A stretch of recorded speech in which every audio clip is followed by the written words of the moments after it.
My name is Serafina Blackwell, and I'm 28 years old. 3 months ago, I thought I knew exactly where I stood in my family beloved granddaughter, trusted with Grandpa Theodore's deepest secrets, destined for a meaningful inheritance. Then came his funeral, where my cousins walked away with millions while I clutched a single plane ticket to Monaco, feeling like the family's forgotten afterthought. What I discovered in that glamorous principality didn't just shatter everything I believed about my grandfather's love for me, it exposed a web of lies, theft, and betrayal that had been destroying our family for decades, setting the stage for the most satisfying revenge I never saw coming. Hey everyone! Before we dive into this absolutely wild family drama that literally changed my entire life, I want to know, where are you watching from today? Drop your location in the comments, because this story spans from small-town America all the way to the French Riviera. If you're ready for a tale of family betrayal, shocking discoveries, and the sweetest karma you've ever heard, smash that like button and hit subscribe, because trust me, you're going to want to follow this journey to its incredible conclusion.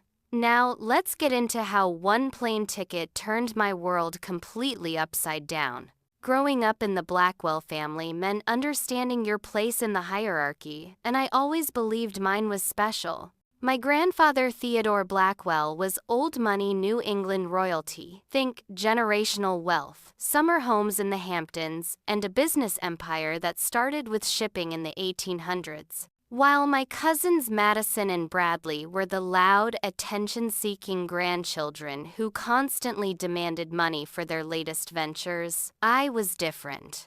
I was the one Grandpa called his little scholar, the one who spent summers reading in his library while others partied. My relationship with Grandpa Theodore was built on quiet moments and deep conversations. He'd tell me stories about building the family business, about making tough decisions that others couldn't understand. "Serafina," he'd say, adjusting his wire-rimmed glasses, "true wealth isn't about money, it's about knowing who you can trust." I thought I understood what he meant. I thought I was the granddaughter he trusted most. The favoritism was obvious to everyone. While Madison received checks for her failed boutique ventures, and Bradley got funding for his cryptocurrency schemes, I never asked for money. I worked my way through Columbia University, earning my art history degree while living in a tiny studio apartment. Grandpa respected my independence, often saying I reminded him of his late wife, my grandmother Eleanor, who had been an accomplished painter before marriage. Family gatherings were always tense affairs. Madison, with her perfectly highlighted hair and designer everything, would roll her eyes whenever Grandpa and I discussed art or history. Of course, Serafina gets the intellectual bonding time, she'd mutter to Bradley, who'd nod while scrolling through his phone, calculating his next request for investment capital. Their parents, my Aunt Victoria and Uncle Charles, enabled this behavior, seeing Grandpa as an endless ATM rather than a family patriarch deserving respect. The dynamic was clear. Madison and Bradley were the golden children who received financial rewards, while I was the emotional favorite who received time and attention. I preferred it that way. Money felt temporary, but the hours spent learning about my family's history, examining his art collection, and hearing his wisdom felt permanent. When I'm gone, he'd tell me during our last conversation, "You'll understand everything. Trust the process, little scholar." I believed those words completely. Even when his health declined rapidly in his final months, even when Madison and Bradley suddenly started visiting more frequently with their latest financial emergencies, I maintained faith that our bond transcended material concerns. Grandpa had always emphasized that the most valuable things couldn't be bought: knowledge, integrity, family legacy. I assumed his will would reflect these values, perhaps leaving me his rare book collection or his art pieces, things that meant more than money ever could. The night before his funeral, I lay awake thinking about his last words to me. "The greatest treasures are hidden in plain sight. Serafina, remember that." I smiled, imagining he'd left me something meaningful that reflected our special relationship. Maybe his writing desk where he'd penned letters to world leaders, or his grandfather's war medals that he'd shown me countless times. Money had never been our language. Intellectual and emotional connection was our currency.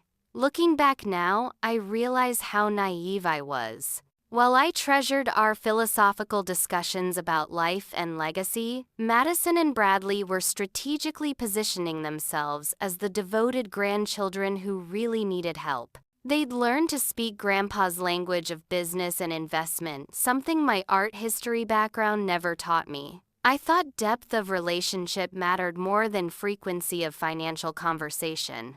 I was about to learn how wrong I could be. The law office of Morrison, Keller and Associates felt like a mausoleum, all dark wood paneling and heavy leather furniture that absorbed sound and hope in equal measure.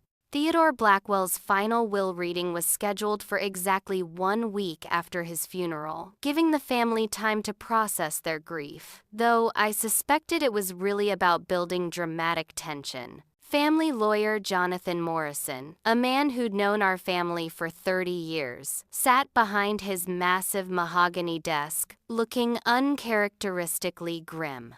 The entire Blackwell clan had assembled my parents, Robert and Catherine, Aunt Victoria with her perpetually pursed lips, Uncle Charles checking his Rolex every few minutes, and of course Madison and Bradley, who kept exchanging knowing glances. Madison wore black Chanel, appropriate for mourning, but expensive enough to signal confidence about what was coming. Bradley had actually combed his hair for once, trading his usual startup bro aesthetic for a surprisingly mature navy suit. Before we begin, Morrison announced, adjusting his bifocals, "I want everyone to understand that Theodore spent considerable time crafting this will. Every decision was deliberate and final." He opened a thick leather portfolio, and I noticed his hands trembling slightly. Theodore's estate is valued at approximately $47 million, including real estate investments and business holdings. The number hung in the air like incense. 47 million. Even divided among extended family, we were talking about life-changing money. I found myself calculating possibilities enough to buy a house, travel the world, maybe start the art gallery I'd always dreamed about. For the first time, I allowed myself to imagine financial freedom. Morrison began reading in his practiced monotone. "To my daughter Victoria and son-in-law Charles I, leave the Hampton House and $2 million. Aunt Victoria actually gasped with relief, clutching Uncle Charles's arm. "To my son Robert and daughter-in-law Catherine, I leave the Beacon Hill townhouse and $2 million.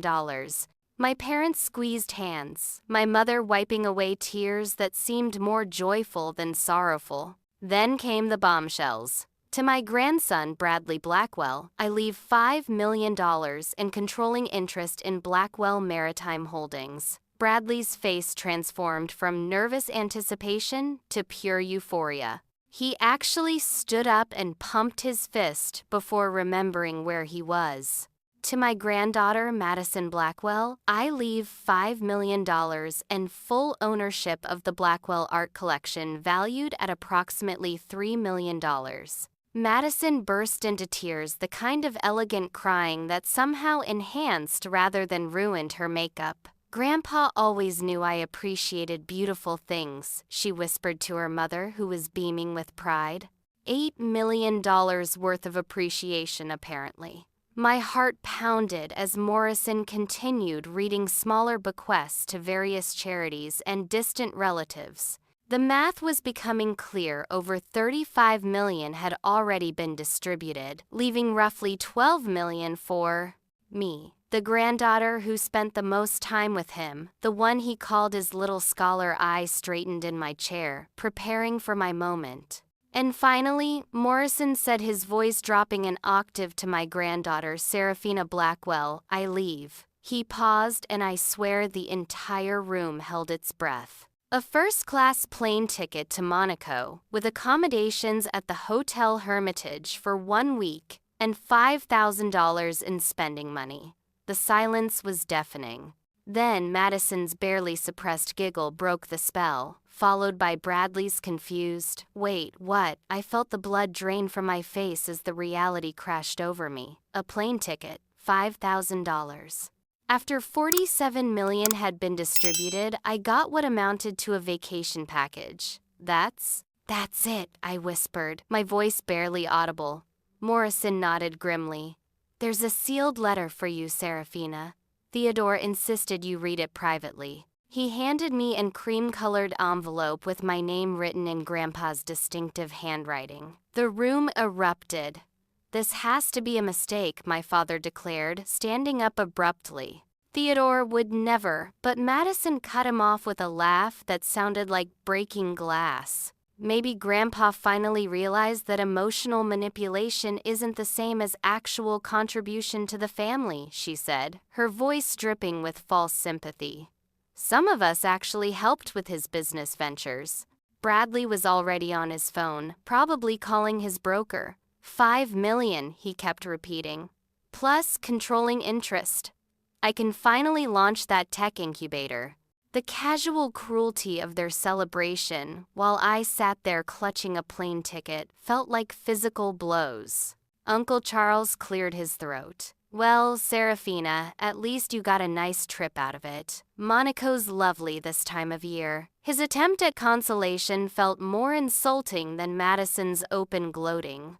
I stared at the envelope in my hands, my grandfather's final message to me, and felt 28 years of family dynamics crystallize into one devastating moment. Every family gathering where I'd been praised for my special relationship with Grandpa, every conversation where Madison and Bradley were dismissed as superficial money grabbers, every assumption I'd made about love and legacy, all of it crumbled in that sterile law office. "I need some air," I managed, clutching the envelope and stumbling toward the door.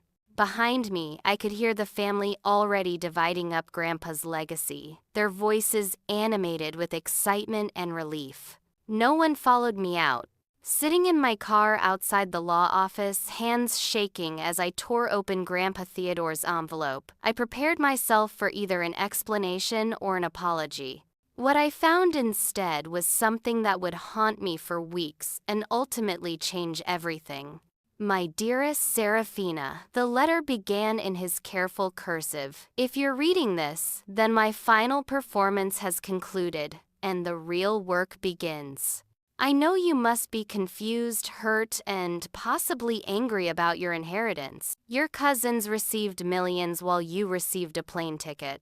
But before you dismiss this as favoritism toward Madison and Bradley, I need you to understand something crucial. They didn't inherit my money. They inherited their own."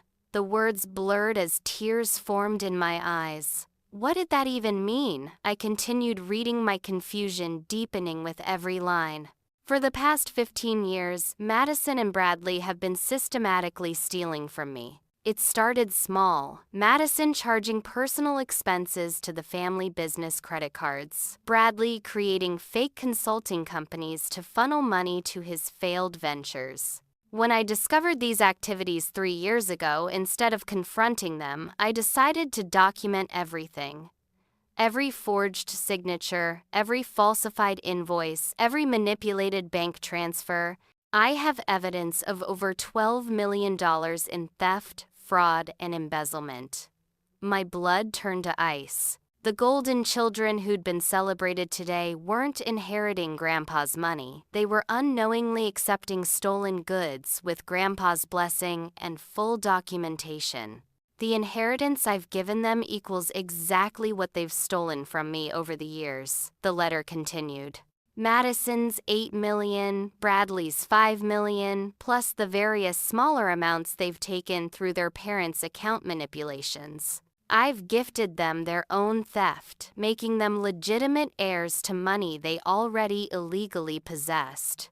Poetic justice. Wouldn't you say? I had to stop reading and lean back in my car seat, the implications crashing over me like waves. Grandpa hadn't been blind to their behavior. He'd been collecting evidence. Every time Madison bought designer clothes with company funds, every time Bradley created another fake business to siphon money, Grandpa had been watching, documenting, planning. Now about your inheritance, little scholar.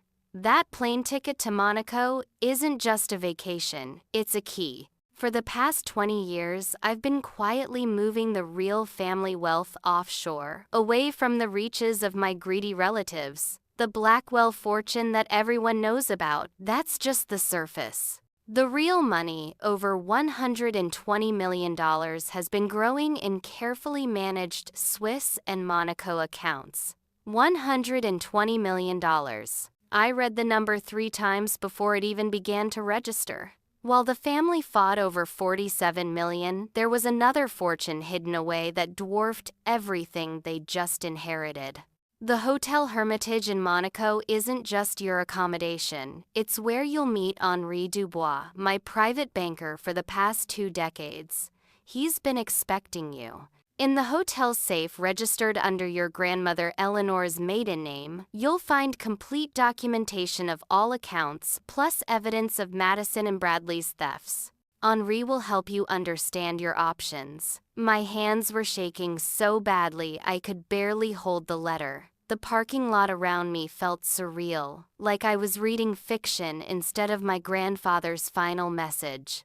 You have 3 choices, Serafina. First, you can simply claim your inheritance and disappear, live quietly as one of the wealthiest women in America, while your cousins enjoy their stolen millions in ignorance. Second, you can expose their crimes and watch them face legal consequences while you inherit both fortunes. Or third, he paused here and I could almost hear his chuckle in the words. You can play the long game as I have. Let them enjoy their wealth for a while, make major life decisions based on their new financial security, then reveal the truth when the impact will be most devastating.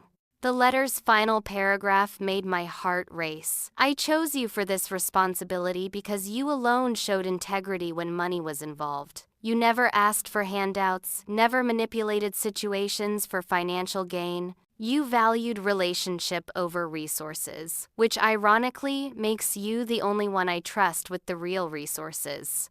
The choice is yours, little scholar, but choose wisely. Real power isn't about having money, it's about deciding who deserves to keep theirs. I sat in that parking lot for 2 hours, reading and rereading the letter until I had memorized every word. Through the law office windows, I could see my family still celebrating, probably planning how to spend their newfound wealth. Madison was likely already shopping online for a bigger apartment, while Bradley was probably sketching out business plans for his tech empire. None of them knew they'd just accepted evidence of their own crimes. None of them knew that their loving grandfather had been building a case against them for years.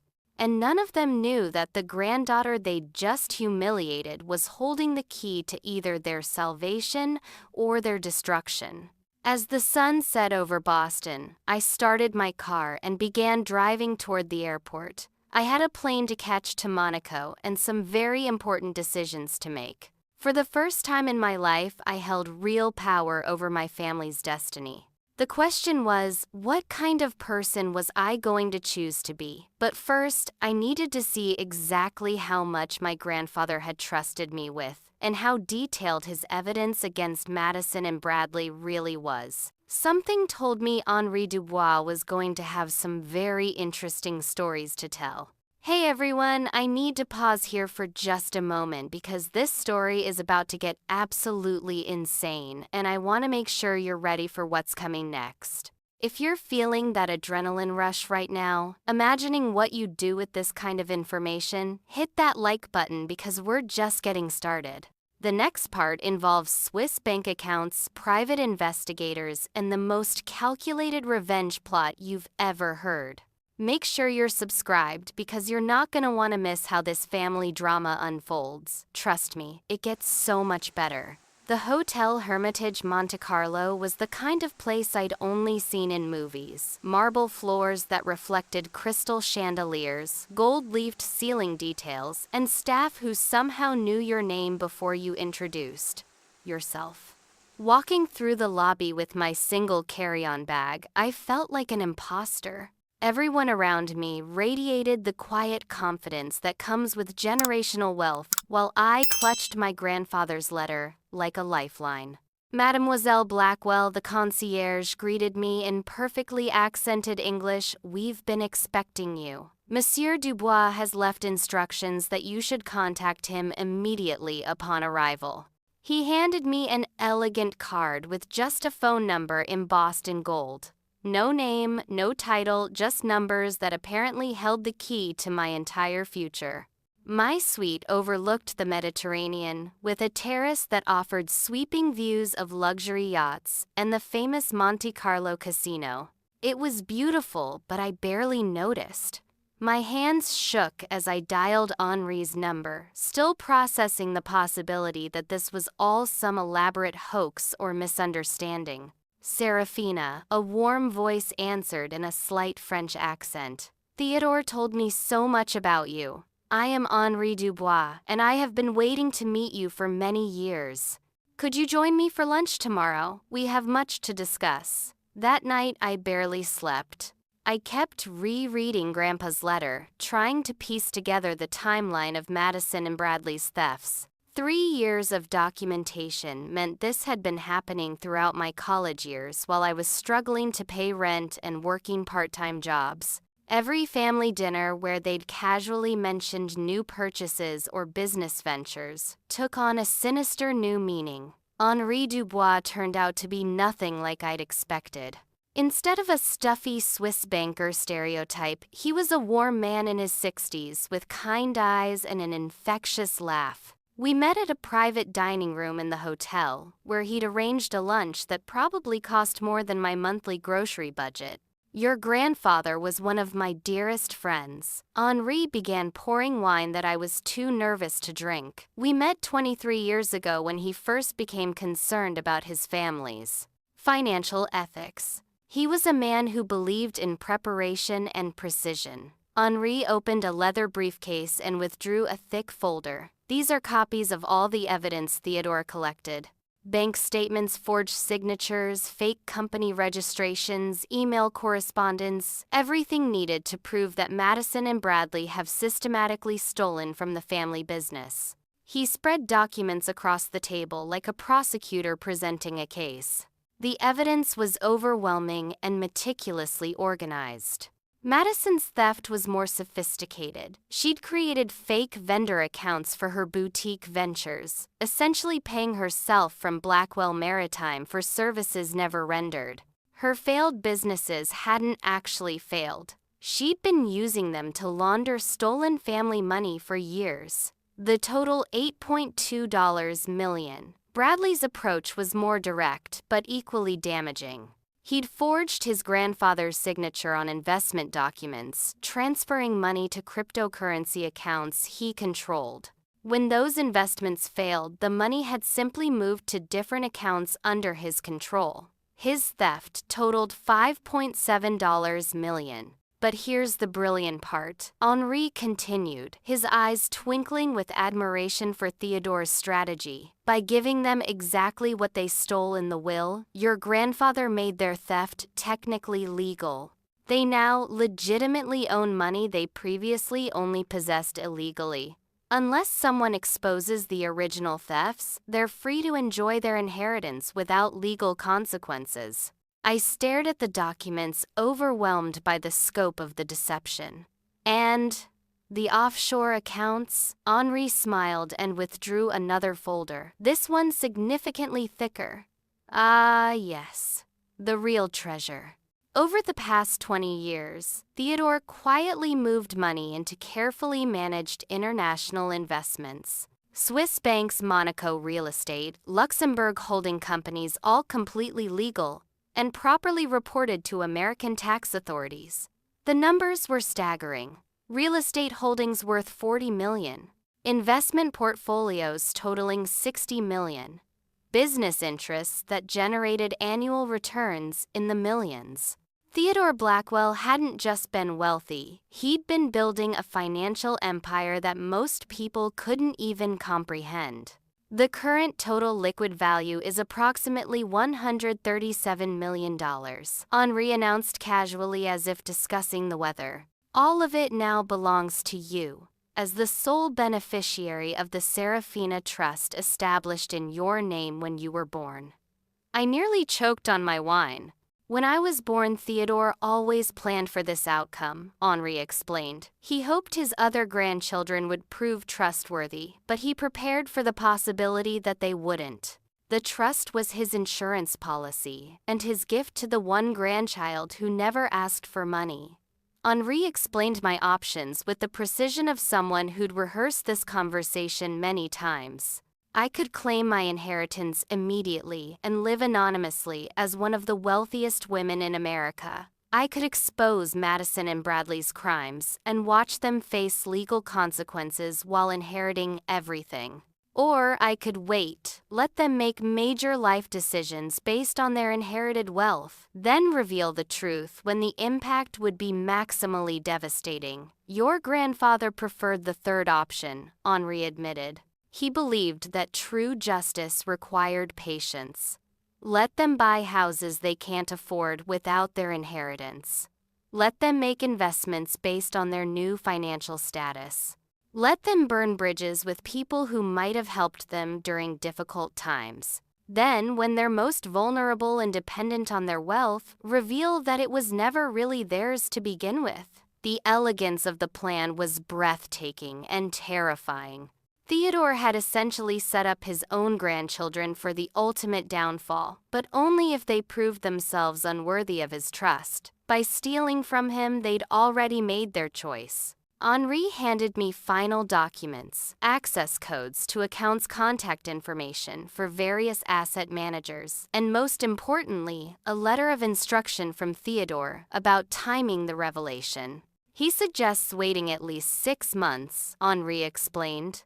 Long enough for them to become comfortable with their new lifestyle, but not so long that you lose the element of surprise. As I sat in that elegant dining room overlooking the Mediterranean, surrounded by evidence of my family's greed and my grandfather's genius, I realized I held the power to destroy or redeem the people who'd just humiliated me. The question was no longer what I could do, it was what I should do. That evening, I walked along the Monaco waterfront, passing yachts that cost more than most people's houses, trying to process the responsibility Theodore had placed on my shoulders. I thought about Madison's dismissive laugh in the law office, Bradley's immediate celebration, the way my parents had, seemed almost relieved that I hadn't received a larger inheritance to complicate family dynamics. By the time I returned to my hotel suite, I'd made my decision. Theodore had spent years planning this moment, documenting every theft, every betrayal, every moment when his grandchildren chose money over integrity. The least I could do was honor his patience and precision. I was going to wait. But I wasn't going to wait quietly. Returning to Boston after a week in Monaco felt like entering an alternate reality. Armed with the knowledge of my true inheritance and the evidence of my cousin's crimes, I watched my family's post-will dynamics unfold with the detached fascination of an anthropologist studying a particularly toxic tribe. Henri had coached me on maintaining my cover, appear hurt but resigned, avoid suspicious behavior, and most importantly, document everything that happened next. The family's treatment of me in the weeks following the will reading was a masterclass in casual cruelty.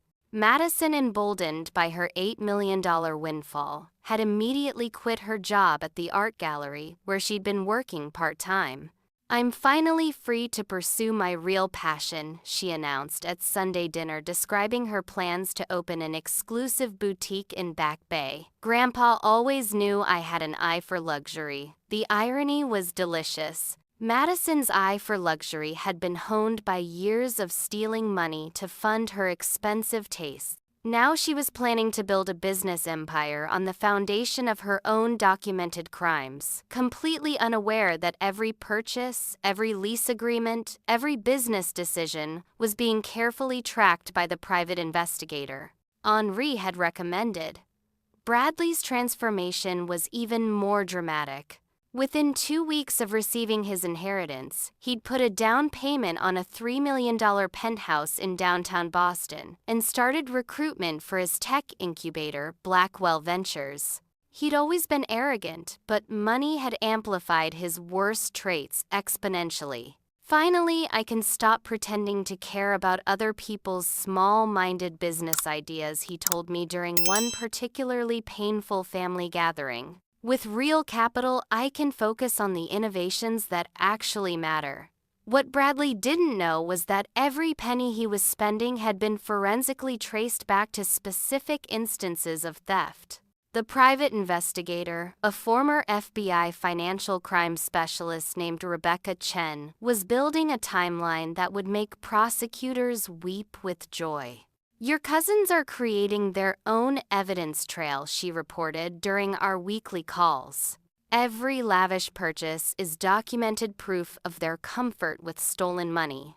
My parents' behavior was perhaps the most heartbreaking. While they'd received a respectable inheritance, they seemed almost apologetic about my situation. "Honey, you know Grandpa loved you," my mother would say, her voice laden with the kind of pity that made me want to scream. Maybe he thought the experience in Monaco would be worth more than money. My father was more direct. "I still think there might have been a mistake with the will. Theodore always said you were special to him." Their genuine concern for my well-being made what I was planning feel more complicated. Unlike Madison and Bradley, my parents had never stolen from Grandpa. They were collateral damage in a war they didn't even know was being fought. Henri and I had discussed this extensively. When the truth came out, innocent family members would be hurt too. But as Henri pointed out, they'd already been hurt by Madison and Bradley's actions. They just didn't know it yet. The most challenging part of maintaining my cover was pretending to struggle financially while secretly having access to more money than most small countries. I kept my studio apartment, continued working at the museum for my modest salary, and even started a small side business doing freelance art authentication, partly for credibility, partly because I was genuinely good at it, and partly because it gave me an excuse to travel frequently to meet with Henri and Rebecca. Madison's boutique launch was a particularly painful spectacle. She threw a grand opening party that cost more than I used to make in a year, inviting Boston's social elite to celebrate her entrepreneurial vision. Watching her give interviews to local lifestyle magazines about following your dreams, when you finally have the freedom to do so, required acting skills I didn't know I possessed. "Success has always been about more than money for me," Madison told Boston Magazine, wearing a dress that cost more than most people's rent. "But having the financial security to take risks allows you to really pursue excellence." The article featured photos of her curated boutique, filled with items she'd selected during buying trips to Paris and Milan trips, funded by money she'd stolen from the man who'd just made her a millionaire. Bradley's transformation was even more public. He started appearing on local business shows, positioning himself as a young entrepreneur changing Boston's tech landscape. "Innovation requires capital and vision," he proclaimed during one particularly nauseating interview. "My grandfather's legacy gave me the freedom to think beyond traditional limitations." He'd even hired a personal branding consultant to manage his image as a disruptive force in venture capital. What made these performances particularly galling was how completely they'd rewritten history. According to their new narratives, they'd always been Theodore's favorites, the grandchildren he'd groomed for business success. I became a footnote in their stories, the artistic granddaughter who'd received a meaningful cultural experience instead of money because that's what suited her bohemian lifestyle. The family's treatment of me during this period revealed dynamics I'd been too naive to see before. At Sunday dinners, conversations revolved around Madison's business expansion plans and Bradley's investment strategies.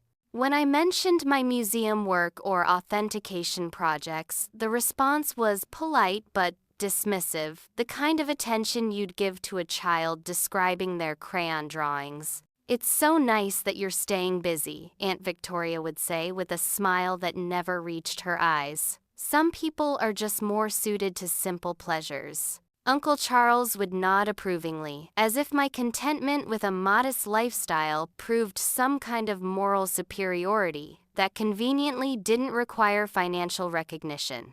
The psychological toll of this extended performance was enormous.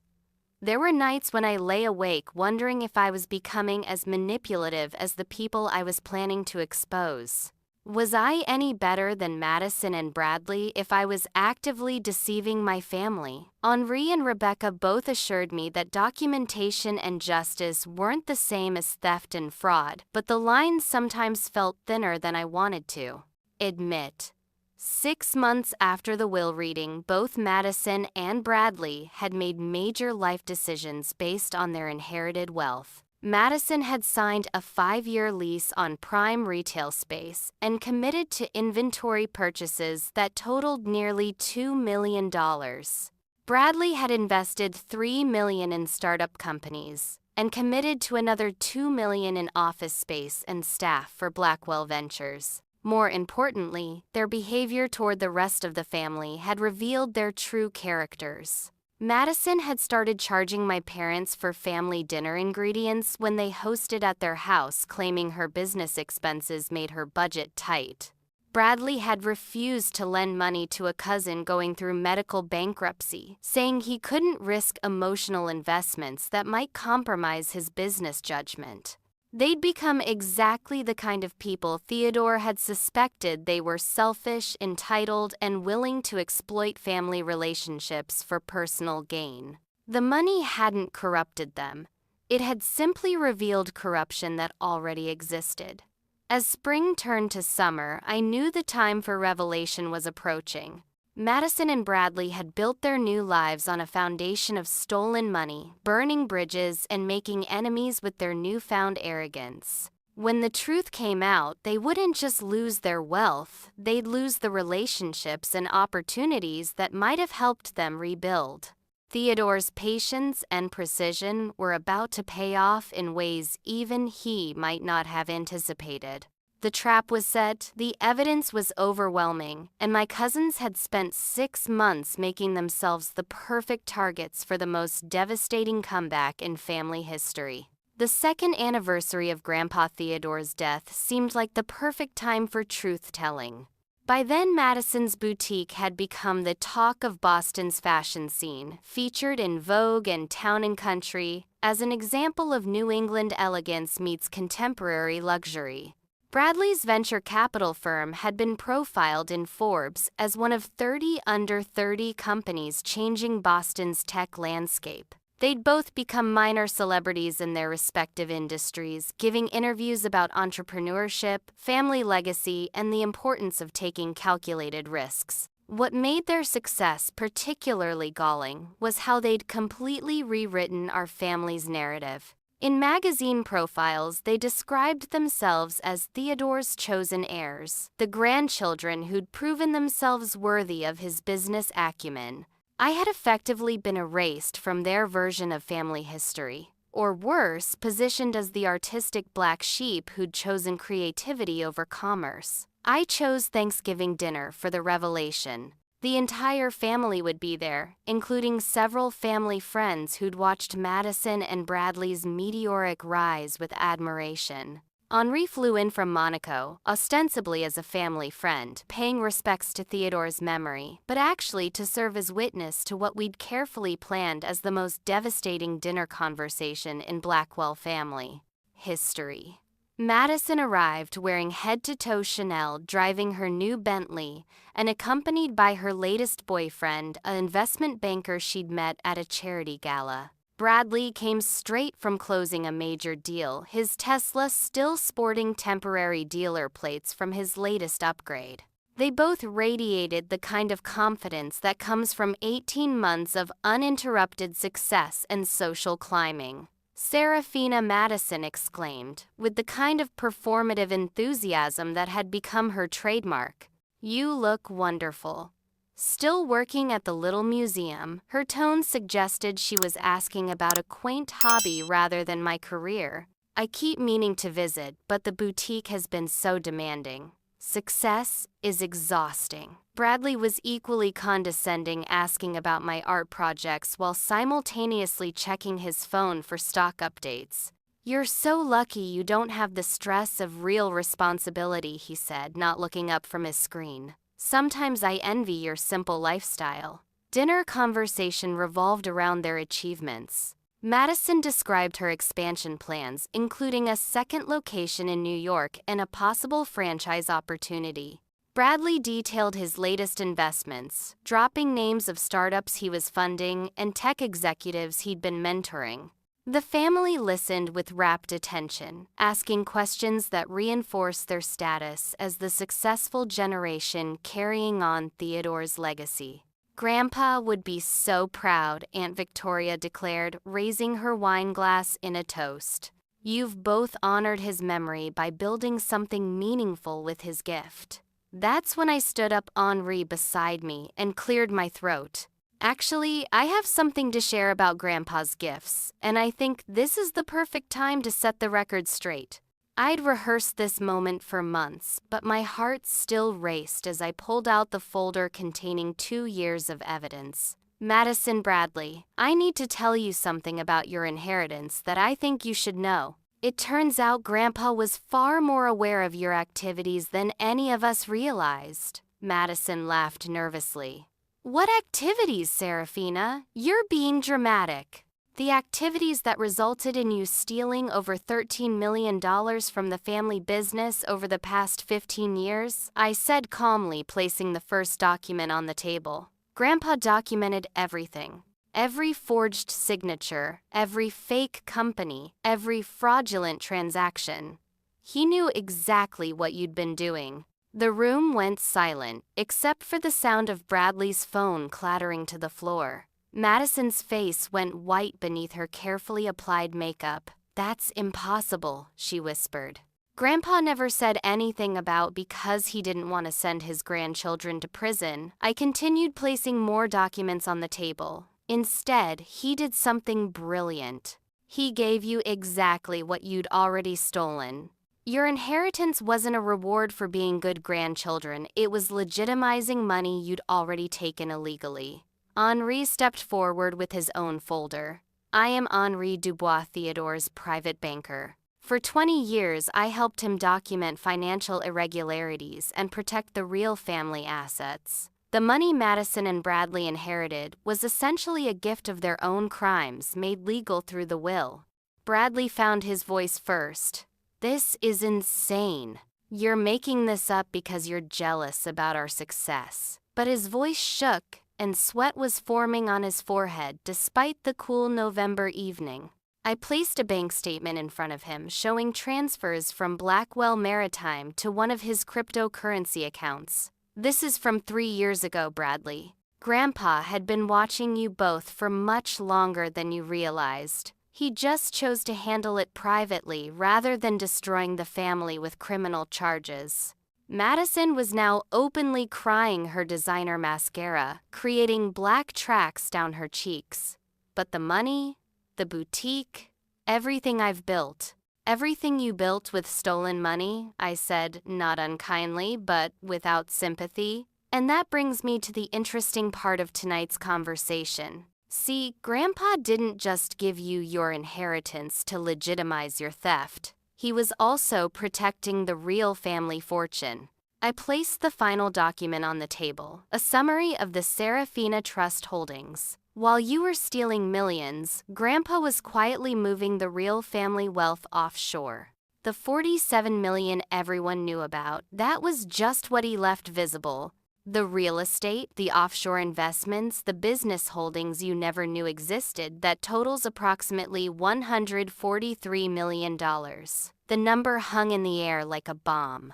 Uncle Charles actually stood up from the table staring at the documents. $143 million? That's impossible. It's not only possible, it's been growing for 20 years, Henri confirmed. Theodore was one of my most successful clients. He built this fortune specifically to protect it from family members who couldn't be trusted with money.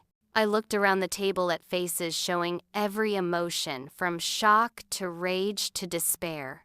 And as of 2 years ago, that entire fortune became mine. The plane ticket to Monaco wasn't consolation prize. It was the key to an inheritance that makes your millions look like pocket change. Madison was hyperventilating now. You mean, you've been. I've been watching you build businesses and lifestyles based on money you stole, yes. I've been documenting every arrogant comment, every bridge you've burned, every person you've dismissed, because you thought your wealth made you untouchable. And I've been waiting for exactly the right moment to remind you that karma doesn't just catch up with you, sometimes it laps you. Bradley slammed his hand on the table. This is extortion. You can't just take everything. I'm not taking anything, I replied calmly. I'm simply choosing whether or not to press charges for the crimes you committed before you inherited the money to cover them up. See, inheriting stolen money doesn't erase the original theft. It just means you got lucky. But luck runs out. Henri handed me another folder. These are the prepared legal documents. Option 1. Madison and Bradley can quietly return their inheritance, acknowledge their crimes, and face no legal consequences. They keep whatever they've legitimately earned through their businesses, but everything else goes back to the estate. Option 2. We proceed with criminal charges, and they lose everything anyway, plus face potential prison time. The silence stretched for what felt like hours. Madison was sobbing into her hands, her boyfriend looking like he wanted to disappear into the floor. Bradley stared at the documents, his business empire crumbling in real time as he processed the implications. My father was the first to speak. Serafina, is this really necessary? They're family. Dad, they stole from family, I replied, for 15 years. While I was working part-time jobs to pay for college, they were stealing my inheritance.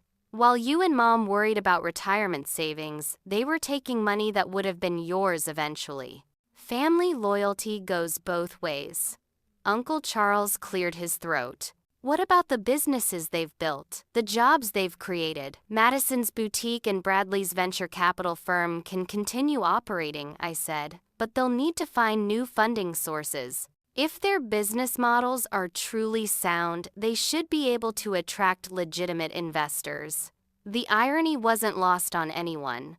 Madison and Bradley, who'd spent 18 months lecturing everyone about entrepreneurship and business acumen, were about to discover whether their success was based on talent or simply having access to unlimited stolen money. Over the following weeks, both cousins chose option 1. Madison closed her boutique and returned to working for someone else, her socialite lifestyle evaporating as quickly as it had appeared. Bradley dissolved Blackwell Ventures and took a regular job at a tech company, his Forbes profile becoming a painful reminder of how quickly success could disappear. The money they returned, combined with my existing inheritance, went toward establishing the Eleanor Blackwell Foundation for Arts Education, named after our grandmother who'd given up her painting career for family obligations. Every year, the foundation provides scholarships for young artists who need financial support to pursue their dreams, ensuring that talent isn't limited by economic circumstances. As for me, I left Boston and bought a villa in Tuscany, where I'm writing a book about art authentication and family dynamics. I also travel frequently, consulting for museums and private collectors' work that's intellectually fulfilling and gives me access to art treasures around the world. The money Theodore left me isn't just financial security, it's freedom to live authentically without worrying about anyone else's approval or expectations. Looking back, I realized Theodore's greatest gift wasn't the money. It was the lesson that patience, documentation, and strategic thinking triumph over greed and arrogance every time. He taught me that justice isn't about revenge, it's about consequences reaching the people who've earned them. Madison and Bradley lost more than money. They lost their reputation, their social status, and most importantly, the respect of family members who'd watched their entitled behavior for years. Meanwhile, I gained something money can't buy, the satisfaction of knowing that sometimes, just sometimes, the good guys really do win. So here's my question for all of you watching today. Have you ever experienced family betrayal that made you question everything you believed about loyalty and love? When someone shows you their true character through their actions, do you believe in giving second chances, or do you think people deserve to face the full consequences of their choices? I learned that sometimes the most loving thing you can do is hold people accountable for their behavior, even when it's painful for everyone involved. If this story resonated with you, please hit that like button and let me know in the comments what you would have done in my situation. Would you have chosen immediate confrontation, quiet forgiveness, or strategic patience like I did? Subscribe to hear more stories about family dynamics, justice, and the unexpected ways life teaches us who we can really trust. And please share this video with anyone who needs to hear that truth has a way of surfacing, even when it takes years to reach the light. Thank you for joining me on this journey through one of the most challenging periods of my life. Remember, real family isn't always blood. Sometimes it's the people who celebrate your success instead of trying to steal it. Take care of yourselves. Trust your instincts about people's character, and never underestimate the power of patience when justice is on your side. Until next time, keep believing that good things happen to people who choose integrity over convenience, even when it takes longer than we'd like.